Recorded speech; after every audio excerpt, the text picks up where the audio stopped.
Friends, ছোট্ট একটা mini ব্লগে তোমাদের সাথে আমি চন্দ্রানী। আর আজকে সোমবার, রীতিমতো আমার হাজবেন্ড চলে গেছে অফিসে। আর আমি দেখো বাচ্চাগুলোর ভাত রান্না করছি। ভাত বসিয়ে দিয়েছি। আমার হাজবেন্ড অত সকালে যায় না, আর সেই কারণে ভাত না খেয়ে যায়। আর পরোটা আলু তরকারি নিয়ে গেছে, আমি করে দিয়েছি। আর আজকে আমার একটু তাড়া আছে, আমার ব্যাংকে একটা কাজ আছে, যেতে হবে। ওই জন্য আমি শুধু ভাবছি মাছের ঝোল ভাত করে দেবো আমার মেয়ের আর আমার জন্য। আর এই যে আমার আর আমার মেয়ের ভাত হচ্ছে। আর এই ভাতই অনেকটা বেঁচে যাবে, জানো তো। মানে দুজন খাবো তো একটু একটু করে, বেশি তো খাই না, একটু একটু খাই।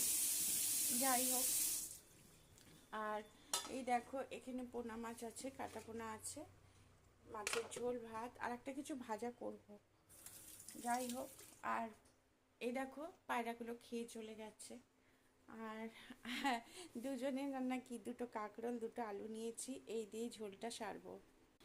আর বিছানার চাদরগুলো সব পাল্টে দিয়েছি, পাল্টে দিয়ে মানে ঝেড়ে দিয়েছি, ঝেড়ে গদি টদি ঝেড়ে বিছানার চাদরগুলো সব পাল্টে দিয়েছি। এই দেখো বিছানার চাদর পাল্টে দিয়েছি, এই দেখো সোফা ঝেড়ে দিয়েছি, আর গাছে জল দিয়ে দিয়েছি, টেবিলটা পরিষ্কার করে নিয়েছি, এই সোফাটাও ঝেড়ে দিয়েছি। আর খাটে পিনি শুয়ে আছে, আমি খাটটা সুন্দর করে একবারে গদি টদি ঝেড়ে টান টান করে চাদর পেতে দিয়েছি, দেখতেই পাচ্ছ। আর ঠাকুর পুজো এখনও হয়নি আমার, আমি স্নান সেরে তবে ঠাকুর পুজো করব। আর এইসব গাছে এখনও জল দিইনি, কারণ একদম মাটি ভেজা, তাই জন্য জল দিইনি, কারণ মাটি ভেজা থাকলে গাছ নষ্ট হয়ে যায়। সেই কারণে আজকে আর এইসব গাছে, ব্যালকনির গাছে আজকে আর আমি জল দিচ্ছি না। একদিন থেকেই ভাবছি যে একটা লাইভ করব, তা তোমরা আমার সাথে থেকো, তাহলে আমি লাইভ করতে পারবো। আর সামনে তো পুজো চলে এলো।